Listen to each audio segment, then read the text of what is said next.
Cinema industry వైపు వెళ్ళాలనుకుంటున్నారా? మీకు మేమున్నాం. వెంటనే కాల్ చేయండి.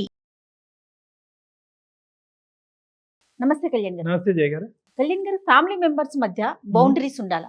అంటే తల్లి తండ్రి కొడుకు కూతురు 4 క్యారెక్టర్ల మధ్య ఎవరి బౌండరీ వాళ్ళకు ఉండాలా? మంచి క్వశ్చన్ అమ్మ.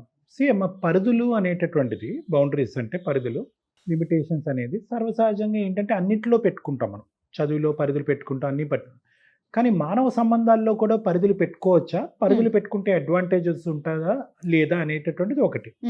దాన్ని మనం యూజువల్గా ఏంటంటే ఫిక్సేషన్ వర్సెస్ ఫ్లూయిడిటీ అంటూ ఉంటాం. అంటే ఫిక్సేషన్ అంటే కనుక నేను తండ్రిని, లేదంటే నేను భర్తని, నాకు ఇది ఇష్టం, నాకు ఇది. ఫ్లూయిడిటీ అంటే కనుక ఎవరికి వాళ్ళు ఉండండి, ఎవరికి వాళ్ళు లిమిటేషన్స్ గీసుకోండి. అంటే నేను లిమిటేషన్ గీను, నేను ఫాదర్ని అంటే కనుక నా కూతురికి నేను లిమిటేషన్ గీను, కానీ నా కూతురికి తన లిమిటేషన్ ఏంటి అనేటటువంటి విధంగా తెలిసే విధంగా లిమిటేషన్ గీసుకుంటాను, తనకు తానుగా గీసుకుంటుంది.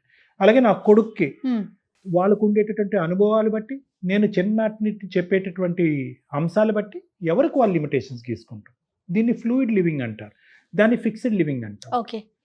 సో పెట్టుకోవచ్చా పెట్టుకోకూడదా అంటే కనుక పెట్టుకోకుండా ఉండాలి అని నేను అంటూ ఉంటాను. అంటే ఎలా ఉండకూడదు అంటే, అమ్మా నువ్వు ఇలా చేయొచ్చు అంటే ఎప్పుడైనా కూడా ఒక పరిధిని పెట్టినప్పుడు ఆ పరిధి చుట్టూరు ఒక రన్నింగ్ కామెంటరీ అనేది ఉండకూడదు.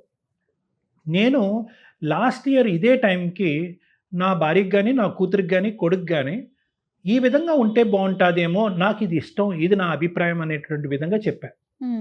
నేను కొంతకాలం ఆ ప్రయాణాన్ని చూసా, గమనించా ఎంతవరకు అనేది. అంటే ఇక్కడ ఏంటంటే కనుక నేను ఒక ప్రేమ ఆప్యాయతతో, ఒక ఇమోషనల్ బాండ్తో పెట్టినటువంటి ఒక బౌండరీ పెట్టాను. అది వాళ్ళు అర్థం చేసుకుంటే కనుక అది ఇప్పటి వరకు కొనసాగి ఉండేది. అలా కాకుండా బౌండరీ పెట్టినటువంటి ప్రతిరోజు, ప్రతి వారం నేను వాళ్ళకి గుర్తు చేస్తూ, ఒకప్పుడు బౌండరీ క్రాస్ అవుతే కనుక, పరిధి దాటితే కనుక ఎందుకు పరిధి దాటింది అనేటటువంటి అంశాలు యూజువల్గా ఏంటంటే అది ఒక విధమైనటువంటి ఒక రిస్ట్రిక్ట్, ఒక కన్ఫ్యూజ్డ్ అట్మాస్ఫియర్ క్రియేట్ చేస్తూ ఉంటుంది. ఓకే. అంటే మీ మాటకి నేను ఎలా చెప్తున్నానంటే సమాధానం, పరిధులు పెట్టుకోండి, ఆ పరిధిలో అవతల వాళ్ళు కూడా ఆనందించాలి, ఆస్వాదించాలి అని అంటున్నాను. పరిధి అనేది లేకపోతే విచ్చలవిడితనం కాదంటారా? అంటే విచ్చలవిడితనం అనేటటువంటిది ఎలా ఉండాలి అంటేనండి, విచ్చలవిడితనం దాటి మన కుటుంబంలో ఉండేటటువంటి రకరకాల వ్యక్తుల యొక్క మనస్తత్వం మనం అర్థం చేసుకుని ఆ పరిధి అనేటటువంటిది పెట్టాలి. ఇక్కడ ఆధిపత్య పోరు, నేను పెద్దరికం వహిస్తున్నాను, నాకు తెలుసు నేను మగాడిని, లేదంటే నేను ఆడదాన్ని, లేదా నేను తల్లిని, నేను తండ్రిని, ఆ పద్ధతిలో పెట్టేటటువంటి పరిధులు కరెక్ట్ కాదు.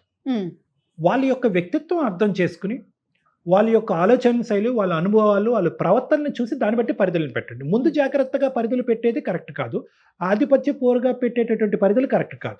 అర్థమవుతుందమ్మా? అంటే ఏంటంటే నేను ఎక్కడో ఏదో జరిగింది ఒక సంఘటన, ఆ సంఘటన బట్టి నువ్వు ఇలాగే ఉండాలి, మన ఇంట్లో కూడా రిపీట్ అవుతుందేమో అనే ఆలోచన చాలా మందిలో కనిపిస్తుంటుంది డాక్టర్ గారు. మీరు గమనించుంటారు పేషెంట్స్ దగ్గర. బయట ఎక్కడో ఏదో ఒక అమ్మాయి, ఫర్ ఎగ్జాంపుల్ అనుకుందాం, లేటుగా వస్తోంది, ఇంట్లో వాళ్ళ మాట వినట్లేదు, గారాబం ఎక్కువ ఉంది, తల్లి గారాబం అనుకుందాం. ఈ పర్సన్కి ఆ విషయం తెలిసినప్పుడు రేపొద్దున నా కూతురు కూడా ఇలాగే చేస్తుందేమో, గారాబం ఎక్కువ అవుతుందేమో, సరిగ్గా బిహేవ్ చేయలేకపోతుందేమో అని చెప్పి ఒక పరిధిని పెట్టేసి ఇంతలోనే ఉండాలి, ఇది దాటకూడదు అనే సిచ్యువేషన్ మనం గమనిస్తూ ఉంటాం. ఇది ఎంతవరకు కరెక్ట్ అంటారు? అందు గురించి నేను ఏమంటున్నానంటేనమ్మా, పరిధి పెట్టడం అనేటటువంటిది, పరిధులు లేనటువంటి జీవితమే లేదు. వాస్తవానికి ఏంటంటే పరిధి ఉండాలి. పిల్లలు బాగోగు గురించే తల్లిదండ్రులు, భార్య కరెక్ట్గా ఉండాలి, లేదంటే భర్త అలవాట్లలోకి వెళ్ళకూడదు, లేదంటే భర్త ప్రవర్తన ఇంకో విధంగా దాటకూడదు అని భార్య భయపడుతూ ఉంటుంది.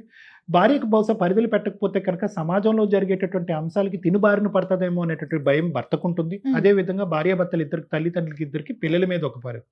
సో ఏంటంటే సర్వసహజంగా మన పరిధులు పెట్టుకోవటం అన్నది ఒకటి.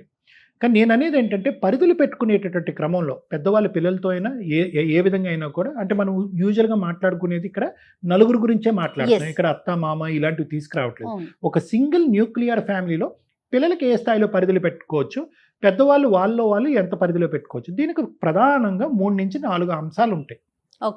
ఒకటి, మీ ఇంట్లో అనుభవాలు బట్టి పరిధి ఎంతవరకు సబబా కాదా అన్నది ఆలోచించుకోండి. మీ ఇంట్లో అనుభవాలు బట్టి, ఎక్కడో చూసిన దాన్ని బట్టి కాదు. దానికి భయాందోళనకు గురి అయ్యి, అమ్మో అక్కడ ఏదో జరుగుతుంది కాబట్టి మీరు భయపడి, వాళ్ళని భయపెట్టి, వాళ్ళు ఫ్రీడమ్ రిస్ట్రిక్ట్, మీ ఇంట్లో జరిగేటటువంటి అంశం. రెండోది ఏంటంటే మీ ఇంట్లో వ్యక్తుల యొక్క వ్యక్తిత్వాలు, అంటే మనం చూస్తుంటే కనుక మనకు అర్థమైపోతూ ఉంటాయి, వీళ్ళు నిజాలు చెప్తున్నారా, అబద్ధాలు చెప్తున్నారా, వీళ్ళు ఇమోషనల్గా బాండ్ అయ్యారా లేదా, మన మాట జబదాటుతారా, జబదాటక్కర్లేదు, ప్రతిదీ వీళ్ళకి విడమర్చి చెప్పాలా, ఆటోమేటిక్గా తల్లిదండ్రుల యొక్క ఆలోచన శైలిని వీళ్ళు ముందుగానే అర్థం చేసుకుంటారు. లేదంటే భర్త శైలి భార్య, భార్య శైలి భర్త.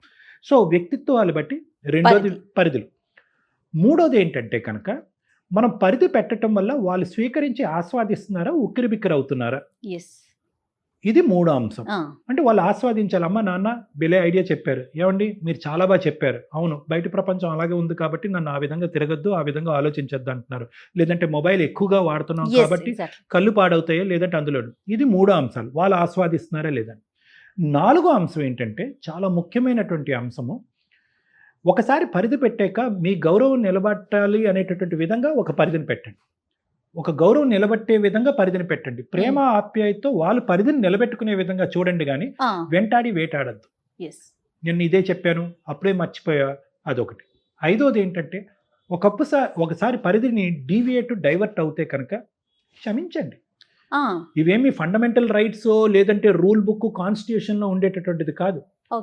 ఎందుకు పరిధి దాటుతున్నారు అనేది అర్థం చేసుకోండి, వాళ్ళ భాష ఏంటి, వాళ్ళ అభిప్రాయం ఏంటని తెలుసుకోండి, మార్పులు చేర్పులు చేసుకోమంటారు, సరిదిద్దేటటువంటి ప్రయత్నం చేయండి. సో మనం ఎలా చెప్తున్నాం అంటే జయ గారు, పరిధులు పెట్టుకోండి, కానీ అందరూ ఆనందించి ఆస్వాదించి సంతోషమైనటువంటి కుటుంబం గురించి పరిధులు పెట్టుకోండి, అంతేగాని రిస్ట్రెయిన్స్ పెట్టుకుని ఉక్కిరి బిక్కిరి వాతావరణం మాత్రం క్రియేట్. ఈ పరిధి అనేది డాక్టర్ గారు పర్సన్ టు పర్సన్ చేంజ్ అవుతుందా? అంటే ఫ్యామిలీలో నలుగురు ఉన్నారు, భార్యతో ఒక రకమైన పరిధి, పాపతో ఒక విధమైన పరిధి, బాబుతో ఒక విధమైన పరిధి, అలా డిజైన్ చేయాలి కదండి. ఎందుకంటే నేను ఇందాక చెప్పినట్టుగా వాళ్ళ అనుభవాలు బట్టి పరిధి, వాళ్ళ వయస్సు బట్టి పరిధి, వాళ్ళ చదువు కెరియర్ బట్టి పరిధి, వాళ్ళ జెండర్ బట్టి పరిధి.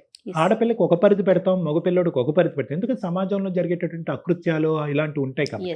సో ఖచ్చితంగా ఏజ్ బట్టి, అనుభవం బట్టి, చదువు బట్టి, వయస్సు బట్టి పరిధులు అనేటటువంటిది ఇండివిజువల్గా మారుస్తాయి. దీనన్నిటికీ పైపెచ్చి ఏంటంటే ఇందాక నేను చెప్పాను కదా, ఆ వ్యక్తిత్వంలో ఉండేది, నా కొడుకుకి నేను ఇది చెప్పచ్చా, చెప్పవలసినటువంటి, నా భార్యకి ఇది చెప్పాలా, చెప్పక్కర్లేదా, నా భర్తకి చెప్పాలా, చెప్పక్కర్లేదా. సో వాళ్ళ వ్యక్తిత్వంలో వాళ్ళు ఇంతకు ముందు లోపాలు కానీ ఇంకో విధంగా ప్రవర్తించినప్పుడు మనం పరిధులు పెడతాం. మీకు ఆటోమేటిక్గా 10-15 సంవత్సరాలు బట్టి మీ కళ్ళెదురుగుంటా మనిషికి ఒక గ్యారంటీ ఉన్నప్పుడు ఎందుకు పరిధి పెట్టాలి? అవసరం లేదు. ఓన్లీ మీకు ఏదో చూడటం వల్ల, ఆ భయం వల్ల పరిధి పెట్టడం, అది కరెక్ట్ కాదు. Thank you so much Kalyan గారు. నమస్తే. ఓకే జై.